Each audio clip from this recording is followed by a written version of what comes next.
Gold, trusted gold buyers. మీరు తాకట్టు పెట్టిన బంగారాన్ని విడిపించి ఈ రోజు ఉన్న మార్కెట్ ధరకు కొనబడను. సెంథిల్ కుమార్ గారు మహేష్ బాబు రాజమౌళి సినిమాలో ఎందుకు చేయట్లేదు అని రకరకాల అంటే బయట డెఫినెట్గా మీది రాజమౌళి ట్రావెలింగ్ అందరికీ తెలుసు, మీ జర్నీ గురించి తెలుసు. ప్రతి ఒక్కరికి వచ్చే సందేహమే ఎందుకు ఈ సినిమాకి సెంథిల్ గారు చేయట్లేదు అని. అంటే అంటే ఇది ఇప్పుడు ఫస్ట్ టైం ఇలా అవ్వట్లేదండి. Earlier also we worked and like మధ్యలో సినిమా బ్రేక్ తీసుకున్నాము. So this is also one of them అండి. డైరెక్టర్కి ఈ కథ ఈ సినిమాటోగ్రాఫర్ అయితే బాగుంటుంది, ఈ టెక్నీషియన్ అయితే బాగుంటుంది అని అనిపించినప్పుడు ఈ has always the right to choose అండి. సో మేబీ లైక్ ఆయనకి మేబీ ఈ ఫెల్ట్ దట్ ఈ సినిమాకి అయితే వేరే సినిమాటోగ్రాఫర్ అయితే బాగుంటుంది అని అనుకున్నాను. So he took a call. So they earlier informed like అంటే నెక్స్ట్ సినిమాకి ఇలా ట్రై చేస్తున్నామని. సో దట్ ఈస్ ఫైన్ అండి. That should not be an issue at all. అంటే సెంథిల్ గారు అంటే రాజమౌళి గారు ఆస్థాన కెమెరామెన్ అంటారు. సో ఈ ఆస్థాన కెమెరామెన్ కంటే ఈ సినిమాకి అంటే ఈ మీ కన్వర్జేషన్ అంటే రాజమౌళి గారు ఎలా దాన్ని మీకు కన్వే చేశారు సార్, ఈ సినిమాకు మనం వేరే కెమెరామన్తో వెళ్తున్నాము అని చెప్పాను. అంటే రాజమౌళి గారు చెప్పలేదండి. లైక్ అంటే లైన్ ప్రొడ్యూసర్ వల్లి గారు కాల్ చేసి ఇలా చెప్పారు. సో దట్ ఈజ్ ఓకే అండి. అంటే అదే చెప్తున్నాను కదండి. ఇట్స్ లైక్ అంటే ఇది ఫస్ట్ టైం కాదండి. అంటే ముందు కూడా లైక్ 2-3 సినిమాలు స్టార్ట్ చేసిన తర్వాత like we had gaps in between. So this is one of those gaps అండి. సో దట్ షుడ్ నాట్ అంటే దానికి ఏదో మనము మీరు నన్ను అడిగేసి నేను ఏదో చెప్పేసి అలా that is not a big issue అండి. అంటే ఇంతకుముందు మర్యాద రామన్న, విక్రమార్కుడు, నెక్స్ట్ ఈ సినిమా మొత్తం 12 సినిమాల్లో 9 సినిమాలు మీరు చేశారు రాజమౌళి గారు. సో 9 సినిమాలు రాజమౌళి గారితో చేశానని మీరు ప్రౌడ్గా ఫీల్ అవుతున్నారా? ఈ 3 సినిమాలు మిస్ అయ్యానని ఎక్కడన్నా అనిపిస్తుంది? లేదండి, I'm very proud to be working with him in 9 films అండి. అంటే మేము ఎప్పుడు కొలాబరేట్ అయినా కూడా we have set bench marks in every film. So definitely like I'm very very proud of doing all that films with him. అంటే first film నుండి అంటే is a great director అండి. There is no discussion and doubt about it. So every time ఏంటంటే ఆ సినిమాలో ఇంకా కొత్తగా చేయాలి, బెటర్గా చేయాలని ట్రై చేస్తూ ఉంటాడు. సో ఆ జర్నీలో like I also learned so many things from him. So it has been a great journey and I'm very very proud and happy to be doing those films అండి. అంటే ఇది హాలీవుడ్ స్థాయిలో చాలా big వేలో cinema, ఒక అంటే ఇంటర్నేషనల్గా చాలా big వేలో ఈ సినిమా రూపొందుతుంది, అడ్వెంచరస్ థ్రిల్లర్గా. అంటే ఈ సినిమా దీని గురించి మీకు ఏమైనా తెలుసా? అంటే ఈ సినిమా సబ్జెక్ట్ గురించి కానీ ఎలా ఉండబోతుంది, ఇమాజినేషన్ అంటే రాజమౌళి గారి సినిమా అనగానే ఎలా ఉండబోతుంది అని అందరికీ తెలుసు, బట్ ఈ సినిమా ఎలా ఉండబోతుంది అనేది మీకు ఏమన్నా? అంటే అది వాళ్ళ టీమ్ మెంబర్స్ చెప్తే better. You also team member but so అంటే డెఫినెట్లీ అంటే లైక్ ఆఫ్టర్ RRR సక్సెస్ వచ్చిన తర్వాత సో లైక్ విల్ డెఫినెట్లీ అంటే now Rajamouli is a big brand from అంటే వేర్ బయట కంట్రీ వాళ్ళు కూడా like they are waiting for his film. So అలా ఉన్నప్పుడు డెఫినెట్లీ వాళ్ళకు వాళ్ళ ఊహకు మించిందే తీస్తాడండి. So that is there is we should not have any doubts about that. అంటే మీరు మహేష్ బాబుతో కూడా ఇంతవరకు వర్క్ చేయలేదు కదా మహేష్ బాబు సినిమా అంటే. సో రాజమౌళి గారి డైరెక్షన్ అనేది ఒక రీజన్ అయితే మహేష్ బాబు గారి సినిమా కూడా మిస్ అయ్యానని ఎక్కడన్నా అంటే అలా ఎప్పుడు అండి మనకు వచ్చేది మనకు వస్తుందండి. సో లైక్ అది మిస్ అయ్యామని బాధ పడడం doesn't make any sense to me అండి. So like life is a journey and we have to keep going on. So I wish them all the best and I'm like happy that okay like ఆ cinema తర్వాత next మళ్ళీ chance వస్తే కలిసి చేయొచ్చు. So that is అంటే మీ journey అనేది it is a good thing and I'm very happy and like and hoping that they also break benchmarks and all. So next when we collaborate we'll see like what we can do. మీరంటే biggest black busters అసలు Telugu cinema చరిత్రని కాదు world వైడ్గా తెలుగు సినిమాకు ఖ్యాతిని సంపాదించిన సినిమాలు మీరు ఎన్నో చేశారు. బాహుబలి కానీ, RRR కానీ, అలాంటి సినిమాలన్నీ మీరు సినిమాటోగ్రఫీ చేశారు. అంటే అలాంటి సినిమాకు వచ్చిన సక్సెస్ను మీరు ఎంజాయ్ చేస్తారు డెఫినెట్గా. అంటే ఆ వేరియేషన్ ఎలా ఉంటుంది? ఒక చిన్న సినిమా జూనియర్ లాంటి సినిమాకు వచ్చిన అప్రిషియేషన్ కానీ, ఒక బిగ్గెస్ట్ బ్లాగ్, ఈ వేరియేషన్ ఎలా ఉంటుంది సార్ మీకు? అంటే పెద్ద ఎప్పుడైనా అంటే every one will feel happy అండి. అప్రిషియేషన్ మీరు ఏ వర్క్కి అప్రిషియేషన్ వచ్చినా కూడా you will always feel happy అండి. అది పెద్ద సినిమానా చిన్న సినిమాని కాకుండా మీరు చేసిన సినిమాకి అప్రిషియేషన్ వస్తే you will always feel happy అండి. అంటే పెద్ద సినిమాకి చాలా ఏంటి ఓ ఫ్యాన్ బేస్ ఉంటుందండి, లైక్ హ్యూజ్ బడ్జెట్స్ ఉంటాయి, పబ్లిసిటీ ఉంటుంది, ఎక్కువ అన్నీ ఉంటాయి. సో అప్రిషియేషన్ దాంట్లో కొద్దిగా ఈజీ అంటే రావడం. కానీ లైక్ ఒక అంటే రిలేటివ్లీ న్యూ హీరో లైక్ తో చేసిన సినిమా కూడా అప్రిషియేషన్ రావడం ఇట్ ఈస్ లైక్ అచీవ్మెంట్ లాగా అనిపిస్తుందండి. సో ఫైనలీ అప్రిషియేషన్ కోసం కాదండి, as technician we work for the film. అంటే ఈ సినిమాకు ఆ స్టోరీని ఎలా ప్రజెంట్ చేయాలి. ఫైనలీ యాజ్ ఏ డైరెక్టర్ కథ చెప్పాలనుకుంటున్నాడు, ఆ కథకు మనము మన కెమెరా వర్క్తో, మన లెన్సింగ్తో, మూమెంట్స్తో, లైటింగ్తో సో దాన్ని ఎలా అద్భుతంగా చెప్పాలని ట్రై చేస్తుంటామండి. సో ఆ బై ప్రోడక్ట్ అది బాగా చెప్తే అండి యూ డెఫినెట్లీ గెట్ అప్రిషియేషన్ అండి. అండ్ గాడ్స్ గ్రేస్ నా కెరియర్ బిగినర్ నుండి అలా చేస్తూ వచ్చాను. అండ్ ఐ బీన్ రియలీ మంచి అప్రిషియేషన్స్ వచ్చాయండి బిగినింగ్ నుండి. సరే, ఈ సినిమా టైటిల్ వచ్చేసి జూనియర్ అని పెట్టారు కదా, అంటే కిరీటి బేసిక్గా ఎన్టీఆర్ ఫ్యాన్. అవునండి. అంటే ఎన్టీఆర్లా అంటే కొంచెం డ్యాన్స్లు ఫైట్లు కానీ డ్యాన్స్లు అంటే ఎన్టీఆర్ గారు ఎంత బాగా డ్యాన్స్ చేస్తారో, ఆయనకు డ్యాన్స్ విషయంలో ఎలాంటి పేరు ఉందో తెలుసు. సో కిరీటి కూడా పర్ఫెక్ట్గా డ్యాన్స్లు కానీ ఫైట్స్ కానీ, అంటే ఆ జూనియర్ అని టైటిల్ పెడతానికి ఏమన్నా లింక్ ఉందా సార్ ఎన్టీఆర్కి అలాంటిది ఏమన్నా నాకు అనిపించింది? అంటే అలా ఉండొచ్చేమో అండి. బట్ సినిమా చేసేటప్పుడు ఏంటంటే ఈ సినిమా స్టార్ట్ అయ్యేటప్పుడు is junior in the college and then is second born అంటే junior in the family. So అలా 2-3 కోఇన్సిడెన్స్ ఉన్నాయి కాబట్టి జూనియర్ అనే టైటిల్ పెడితే బాగుంటుందని అలా అనిపించిందండి. సో ఇది కూడా ఒకటి అయ్యి ఉండొచ్చండి, but I'm not very sure about that. So సినిమాలో మాత్రం is always a junior, is looking up అంటే లైక్ ఆ అక్క ఉంది లైక్ అంటే లైక్ కాలేజ్లో స్టార్ట్ అయినప్పుడు లైక్ ఈ స్టార్ట్స్ జూనియర్ కాబట్టి లైక్ వి థాట్ ఇలా అయితే బాగుంటుంది. అంటే ఆఫీస్లో చేరినప్పుడు he joins as an intern జూనియర్గా. సో అలా చాలాసార్లు యాజ్ అ జూనియర్ లాగా ఇంట్రొడ్యూస్ అవుతారండి దాంట్లో. సో అందువల్ల ఇదైతే బాగుంటుంది అన్నట్టు అలా అనుకుని పెట్టామండి.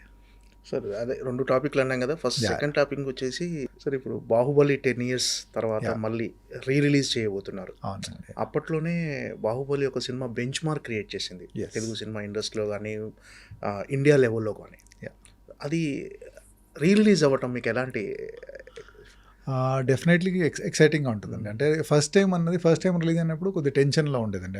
అంటే మీరు గుర్తు చేసుకుంటే first day release are first 2-3 days release Baahubali release అయినప్పుడు లైక్ సినిమా ఏంటి ఇలా ఉంది బాగాలేదు రకరకాల నెగిటివ్ టాక్స్ ఉన్నాయి. But once it picked up very well and like ఇంకా లైక్ తెలుగు సినిమాని ఎవరు తిరిగి చూడలేని టైంలో like suddenly like everyone ever like అంటే ఇప్పుడు the state in Telugu cinema is one of the main reasons is Baahubali అండి. ఎలా అంటే ఇప్పుడు తెలుగు సినిమా బడ్జెట్స్ కానివ్వండి, తెలుగు సినిమా రీచ్ కానివ్వండి పెరగడానికి one of the reason is Baahubali. And it is good that అంటే 10 years అయిపోయింది, దాన్ని సెలబ్రేట్ చేసుకోవాలంటే it's a very proud moment. It should be a proud moment not only for me అండి, the whole Telugu audience అందరికీ like it should be a very proud moment that okay like మళ్ళీ ఒకసారి like మనము okay మన సినిమాని celebrate చేసుకునే chance వచ్చింది అని. And I think like people who have seen that film will also want to come back and see it film. అంటే ఇప్పుడు ఒక ఆ టైంలో నేను కాలేజ్ స్టూడెంట్ ఉన్నాను లేకుంటే like I was a small kid. So ఇప్పుడు after 10 years I want to watch it again అన్న క్యూరియాసిటీ ఉంటుందండి. It is like a landmark film in our Indian film industry. So అది release will definitely చాలామంది చూసి థియేటర్లో, because it's a theatre film అండి. అంటే మీరు టీవీలో ఎన్నిసార్లు చూసినా కూడా మళ్ళీ థియేటర్లో వస్తుంది అంటే లైక్ ఒక ఎక్సైట్మెంట్ అండ్ ఎనర్జీ ఉంటుందండి. And I'm very sure that so many people will want to come and see that film. And definitely I'm very very excited for that అండి. అంటే ఎక్స్పీరియన్స్ అనేది అది theatrical experience. So re release అనేది పర్ఫెక్ట్గా అంటే దీన్ని 2 parts కలిపి 3.5 hours sir నడివి ఇప్పుడు ఎగ్జాక్ట్లీ తెలియదండి. But it will be more than 3.5 hours అండి, more than 3.5 hours. So 2 parts కలిపి లైక్ ఎడిట్ చేసి అంటే కొన్ని సీన్స్ తీసేసి కొన్ని scenes we're trying to add some scenes in that. So అలా ముందు చూడని సీన్స్ కూడా కొన్ని యాడ్ చేసి సో ఒక proper I think more than 3.5 hour film we're trying to launch. And definitely it will be a very interesting watch అండి. కొత్త blogs కానీ కొత్త సీన్స్ యాడ్ చేసి కొన్ని సీన్స్ ముందు షూట్ చేసామండి, బికాజ్ ఆఫ్ సమ్ ఎడిట్లో వేయలేకపోయాము. సో అది ఇప్పుడు ఇలా 2 పార్ట్ కలిపినప్పుడు అలాంటి సీన్స్ ఉంటే బాగుంటుందని ఒక అవసరం కనిపించినప్పుడు so we're adding few scenes. అంటే మీ ఇన్పుట్స్ ఏమున్నాయి సార్ ఇప్పుడు దీన్ని వన్ పార్ట్గా చేయటంలో కానీ? ఆ ఇన్పుట్స్ మేజర్లీ అంటే ఇప్పుడు ఏమీ లేదండి. సో వన్స్ దట్ అంటే ఒకసారి మనము ఈ ఎడిషన్ చేసిన తర్వాత పోస్ట్ వర్క్ చేస్తాం కదండి. సో పోస్ట్ వర్క్లో I will have some work doing it అండి. So it is more of edit call అండి. ఇప్పుడు అంటే 2 సినిమాలు ఎడిట్ చేయడం, ఎందుకంటే తీసేయడం అదంతా కూడా ముందు తీసామండి. So how they edit and make it interesting అండి, it's an edit and story discussion call అండి. అంటే ఫైనల్ ఎడిట్లో ఖచ్చితంగా మెయిన్. యా. అంటే టోటల్గా అసలు ఫస్ట్ పార్ట్ ఎంత ఫుటేజ్ వచ్చింది, సెకండ్ పార్ట్ ఎంత, యాజ్ అ కెమెరామెన్గా మీకు తెలుసు కదా సార్? అంటే అది ఎగ్జాక్ట్లీ చెప్పలేమండి. బట్ వీ ఎక్స్టెన్సివ్లీ షార్ట్ అండి. అంటే అది షూట్ చేస్తున్నప్పుడు అంటే ఒక బెంచ్ మార్క్ ఫిల్మ్ లాగా చేయాలి అంటే, ఎందుకంటే అప్పటి వరకు ఆ లెవెల్ ఆఫ్ బడ్జెట్లో ఎవరు షూట్ చేయలేదండి. సో వీఆర్ లైక్ అంటే ఎక్కడ కూడా ఏది మిస్ కావద్దు, బెటర్గా షూట్ చేయాలని we try to shoot as much as possible అండి. బట్ అలా అని పిచ్చిగా ఏదో అవసరం లేని ఎప్పుడూ షూట్ చేయలేదండి. సో ఏది అవసరమో కానీ ఆ షార్ట్ ఇంట్రెస్టింగ్ ఎలా తీయాలని చేసామండి. So I exactly don't know, but అంటే ఎడిట్ కంటే కొద్దిగా ఎక్కువ వచ్చి ఉంటుందండి. నాట్ లైక్ అంటే డబుల్ ఆర్ అలా కాకుండా మేబీ ఫ్యూ మినిట్స్ ఎక్కువ అలా వచ్చి ఉంటుందండి ఫైనల్ ఎడిట్లో.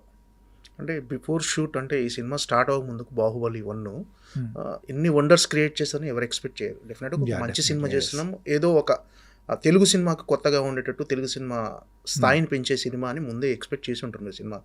మీకు ఈ ఫస్ట్ షాట్ గుర్తుందా సార్? మీరు మీ కెమెరాలో షూట్ చేసిన ఫస్ట్ షాట్ యాజ్ ఎ సినిమాటోగ్రాఫర్గా? Baahubali first shot most difficult question, అసలు గుర్తులేదు యాక్చువల్లీ. అంటే ఆల్మోస్ట్ 15 years అవుతుంది, because 5 years in the making it was. So actually I don't remember అండి. బట్ యాక్చువల్లీ మీరు అడిగింది కరెక్ట్, గుర్తు చేసుకోవాలి యాక్చువల్లీ ఒకసారి ఎలా ఏంటి అని, because definitely it's a land mark thing. So but as of now I don't remember that much. ఆ సినిమాలో మోస్ట్ ఛాలెంజింగ్గా అనిపించిన బ్లాగ్స్ కానీ, మీకు అప్రిషియేషన్ వచ్చిన బ్లాగ్స్? ఆ సినిమానే మొత్తం ఛాలెంజింగ్ అండి. ఎందుకంటే everything we're trying to do something different. So ఏ సినిమా చిన్న క్లోజ్ అయినా కూడా ఆ క్లోజ్ ఎలా ఏంటి, దాంట్లో పర్పస్ ఏంటి, బాగా తీస్తున్నామా, ఎక్స్ప్రెషన్స్ కనిపిస్తున్నాయా, వాళ్ళ మేకప్ కరెక్ట్ ఉందా, లేకుంటే జ్యువెలరీ కరెక్ట్ కనిపిస్తుందా, అలాంటివన్నీ. So every shot in Baahubali was challenge అండి. ఇట్ ఈస్ లైక్ అంటే ఇది ఈజీగా తీసాము, ఇది ఛాలెంజింగ్గా చాలా కష్టపడ్డామని లేదండి. ఏ షాట్ అయినా కూడా, ఎందుకంటే 10 సార్లు ఆలోచించుకొని ఈ షాట్ ఎంత ఇదే బెస్ట్ పాసిబుల్ యాంగిలా, ఇంకా వేరే యాంగిల్ షూట్ చేయొచ్చు. ఎందుకంటే ఏ షాట్ అయినా కూడా 10-20 రకరకాల ఇన్ఫినైట్ పాసిబిలిటీస్ ఉంటాయండి షాట్కి. కానీ ఈ షాట్ ఇలాగే ఎందుకు షూట్ చేయాలి, సో అన్నది దట్ వాజ్ ఆల్వేస్ పాయింట్ అండి. సో అందువల్ల so every shot in Baahubali was extremely challenging అండి. సో దెర్ ఈస్ అంటే సో ఒక్క షాట్ ఒక సీన్ అనే చెప్పలేమండి. ఇఫ్ మీరు ఏ సీక్వెన్స్ తీసుకున్నా, వాటర్ ఫాల్ తీసుకున్న వాళ్ళు కట్టప్ప బాహుబలిని చంపడం తీసుకున్నా కూడా, వార్ సీక్వెన్స్ తీసుకున్నా కూడా, సో వాళ్ళ ఏంటిది మాహిష్మతి ప్యాలెస్లో సీక్వెన్స్ తీసుకున్నా కూడా, so everything had their own challenges అండి దాంట్లో. టెక్నికల్గా మీరు కొత్తగా యూజ్ చేసిన ఎక్స్పెరిమెంట్స్ కానీ, కొత్తగా యూజ్ చేసిన టెక్నికల్గా అది కెమెరాలో కొత్త సార్ ఏమైనా కొత్తగా యూజ్ చేసేసారు కొత్త కెమెరాలు కానీ? ఆ సినిమాకి నేను అప్పటి వరకు ఏంటంటే ఈగా వరకు డిజిటల్ నెగిటివ్లో షూట్ చేశాను, నెగిటివ్ ఫిల్మ్లో షూట్ చేశాను. So for the first time Baahubali was the first film నేను డిజిటల్లో షూట్ చేశానండి. అంటే అంతకుముందు డిజిటల్ కెమెరాస్ ఉన్నాయండి, బట్ నాకు టెస్ట్ చేసినప్పుడు అంత క్వాలిటీ బాగా అనిపించలేదండి. సో వన్స్ ఈ ఆరీ కంపెనీ వాళ్ళు అలెక్సా అనే కెమెరాని లాంచ్ చేశారు అప్పుడు. సో అది చూసిన తర్వాత I felt almost quality is as good, అంటే నెగిటివ్ దగ్గరలో ఉంది. సో దీంతో షూట్ చేస్తే మనకు చాలా కన్వీనియన్స్ అంతా ఉంటుంది అని చెప్పి, అంటే బేసికలీ నాకేంటంటే నెగిటివ్లో షూట్ చేసిన తర్వాత ఇంత విఎఫ్ఎక్స్ ఉన్నప్పుడు మళ్ళీ స్కాన్ చేస్తామండి. స్కాన్ చేసి డిజిటైజ్ చేసి, మళ్ళీ డిజిటైజ్ చేసి, మళ్ళీ దాన్ని రీప్రింట్ నెగిటివ్ మీద చేస్తాం. ఆ ప్రాసెస్లో ఏంటంటే క్వాలిటీ లాస్ చాలా ఉంటుందండి. సో డిజిటల్లో షూట్ చేస్తే that quality loss will not be that ఒక నమ్మకంతో ఈ వెంట హెడ్ విత్ దట్ అండి. So that was a major thing. ఎందుకంటే అప్పటికి ఈవెన్ రాజమౌళి గారు కానివ్వండి, శోభు గారు ప్రొడ్యూసర్ కానివ్వండి, ఇంత పెద్ద సినిమా తీస్తున్నాం, ఇప్పుడు డిజిటల్లో తీయాలా, మనం నెగిటివ్లో తీస్తేనే సరిపోద్ది కదా అన్నప్పుడు, but I convince them that okay మనకు ఈ సినిమా డిజిటల్లో తీస్తే ఎన్ని అడ్వాంటేజెస్ ఉంటాయి ఎన్ని అని కన్విన్స్ చేసి అలా ఒప్పుకున్నారండి. So that was a major decision. Baahubali first part కానీ సెకండ్ పార్ట్ కానీ 5 years జర్నీ సార్, దాదాపు 5 years జర్నీ. ఈ 5 years జర్నీలో మీకు ఎప్పుడైనా అంటే అరే 5 years పట్టేసింది అని ఒక అలా ఏదన్నా ఒక అంటే 5 ఏళ్ళు పడుతుంది అని అనిపించిందా? లేకపోతే ఈ ప్రాసెస్‌ని ఎంజాయ్ చేశారా? ఇంత టైమ్ టేకెన్ తీసుకుంటున్నాం అనుకున్నారు. అంటే డెఫినెట్లీ అప్పుడప్పుడు అనిపించేదండి. హ్మ్. ఫ్రస్ట్రేషన్ డెఫినెట్లీ ఉంటదండి. అంటే ఒకే పని ఒకే దాంట్లో లాక్ అయిపోయి. ప్రాసెస్‌లో అలా చేస్తూ ఉంటే definitely it will be little frustrating. But major advantage ఏంటంటే we had such a great team అండి. సో ఎవ్రీ డే సంథింగ్ ఎక్సైటింగ్‌గా వస్తారు. అంటే పర్ఫార్మెన్స్ ఎక్సైటింగ్ కానియండి, లేకుంటే ఆర్ట్ డైరెక్టర్ ఏదైనా అద్భుతంగా చేయడం కానియండి, లేకుంటే విఎఫ్ఎక్స్ వాళ్ళు. So there are so many things which are exciting అండి. ఆ ఎక్సైట్మెంట్ అన్నది it's kept keeping us energy. So ఏదైనా డిప్ అవుతున్నప్పుడు like something exciting will happen. So like next ఇంకా చేయడానికి ఒక ఛాలెంజ్, ఆ ఛాలెంజ్ని ఓవర్కమ్ ఎలా చేయాలన్న టెన్షన్ అది ఉండేదండి. So in that way it was a very learning experience అండి. ఇట్ వాజ్ లైక్ అంటే ఒక పిహెచ్డి చేసినట్టు, ఒక లైక్ మాస్టర్స్ చేసినట్టు ఒక ఫీలింగ్ ఉండేది. That was a very big learning experience because like every one ఆ సినిమాలో చేసిన every technician was trying to give 100% and more than that. And సినిమా అన్నది ఒక వెరీ కొలాబరేటివ్ ఆర్ట్ అండి. సో అన్నీ మనం నేర్చుకుంటూ ఉండాలి వేరే ఆర్ట్ ఫామ్ గురించి కూడా. సో ఆ ప్రాసెస్లో అంత గ్రేట్ టెక్నీషియన్స్తో పాటు వర్క్ చేస్తుంటే we tend to learn so many things అండి. So that was a big learning experience అండి. అంటే సార్ మామూలుగా సాధారణంగా ప్రతి సినిమాకి అంటే ఏ సినిమాకైనా సరే ఇప్పుడు 'బాహుబలి' కావచ్చు, మీది 'మగధీర' కావచ్చు, 'ఛత్రపతి' కావచ్చు, ఏ సినిమాకైనా మీ వర్క్ అనేది చాలా హార్డ్ వర్క్ ఉంటుంది. ఒక కెమెరామెన్, సినిమాటోగ్రాఫర్‌గా కొత్తగా మీరు రెగ్యులర్‌గా స్టడీ చేస్తూ, అప్డేట్ అవుతూ ఒక సినిమాని 'బాహుబలి' కావచ్చు, 'త్రిబుల్ ఆర్' కావచ్చు, కానీ దానికి తగ్గ అప్రిషియేషన్ అనేది ఆడియన్స్ నుంచి ఇప్పుడు టెక్నాలజీ డెవలప్ అవ్వటం వల్ల వస్తుంది. కరెక్ట్. సో మీ వర్క్ గురించి తెలియకుండా అరే మనం ఇంత వర్క్ చేసాము, మనకు దాని తగ్గ అప్రిషియేషన్ రాలేదు అని ఎప్పుడైనా ఫీల్ అయ్యారా సార్? ఇప్పుడు ఎలా ఉంది ఇప్పుడు? అంటే లైక్ ఇప్పుడు ఈ జనరేషన్లో ఉండడం is actually a very blessing అండి. అవును. అంటే లైక్ ఇప్పుడు లైక్ మాకంటే ముందు జనరేషన్ వాళ్ళైతే అస్సలు కెమెరామెన్ అని ఒక మనిషి ఉంటాడని కూడా తెలియదండి. సో అందరికీ ఏంటంటే మొత్తం హీరోని చేస్తాడు, నెక్స్ట్ టైం చేస్తాడు, డైరెక్టర్ చేస్తాడు అనేది ఉంటుందండి. సో ఇప్పుడు ఈ జనరేషన్ ఉండడం I'm very very happy for that అండి. అంటే సో ఇప్పుడు at least there is some kind of recognition which is coming. So అంటే ఎవ్రీ ప్రొఫెషన్కి ఒక ఎక్స్పెక్టేషన్స్ ఉంటాయండి. సో అంటే ఇప్పుడు ఏ సినిమా చేసినా కూడా first and foremost the major దాని క్రెడిట్ అంతా hero the cost on screen కనిపించే వాళ్ళకి తీసుకుంటారండి. So next comes director. So ఆ తర్వాత నెక్స్ట్ వేరే టెక్నీషియన్లు ఎలా చేశారు దాన్ని బట్టి ఉంటుంది.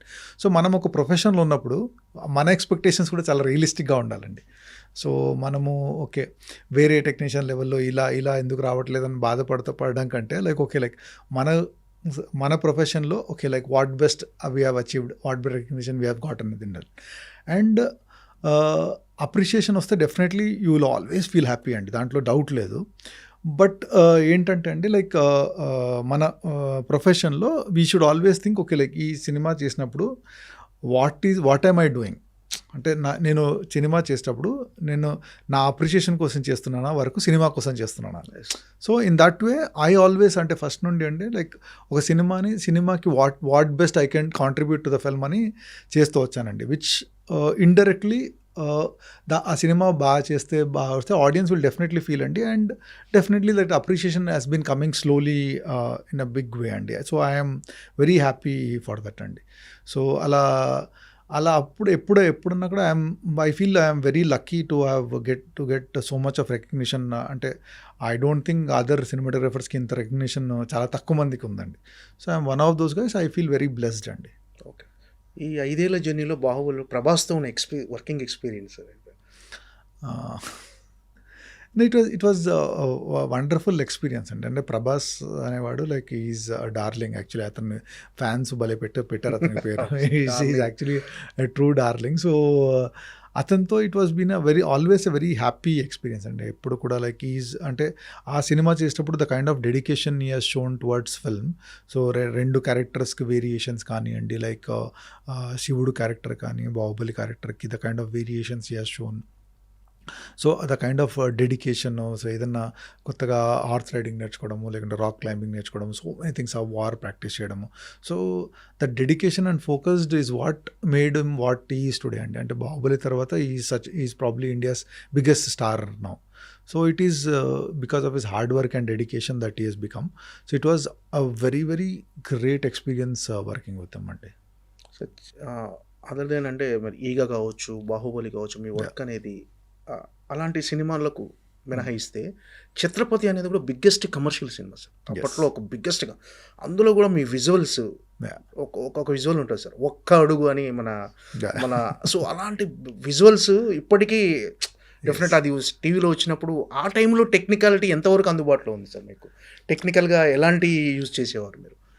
అంటే ఎలా అంటే లైక్ అదే నేను చెప్పాను కదండి, like it is a complete team work. So director has an idea of ఇది ఇలా తీయాలని. సో లైక్ అంటే as a technicians we all contribute little అంటే లైక్ ఒకసారి fight master and me and so many people ఆ location అంటే depends అప్పుడు ఏం తీస్తున్నాం, సాంగా, డాన్సా, ఫైటా, ఏంటి ఏం తీస్తున్నాం అని దాన్ని బట్టి సో ఎవ్రీ వన్ కాంట్రిబ్యూట్స్ అండి. సో అలా చేసేటప్పుడు మనకు ఆ టైంలో what ever technology is available to us.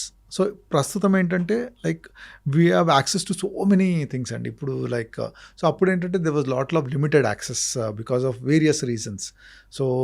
So అప్పుడు దాంట్లో మనకు దగ్గర ఉన్న దాంట్లో మనం ఏం బెటర్గా చేయొచ్చు అంటే దట్ వాజ్ ఆల్వేస్, అంటే ఇది లేదు కాబట్టి మనం చేయొద్దు అంటే దానికోసం వెయిట్ చేద్దాం అలా కాకుండా